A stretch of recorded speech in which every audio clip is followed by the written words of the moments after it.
చల్లగా ఉండే వరమే నువ్వే ఇస్తే ఇంకేమి కావాలి జన్మకి.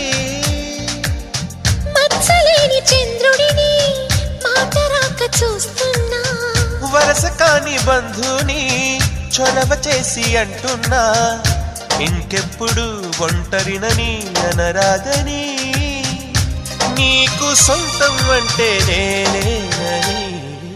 కొమ్మ కొమ్మ విన్నావమ్మ కోయిల వస్తుంది, వస్తూ వస్తూ తనతో వెన్నెల వెలుగులు తెస్తుంది. ఏవమ్మ మరుమల్లి తోరణాలు కడతావా, చిలకమ్మ ఎదురేగి స్వాగతాలు చెబుతావా.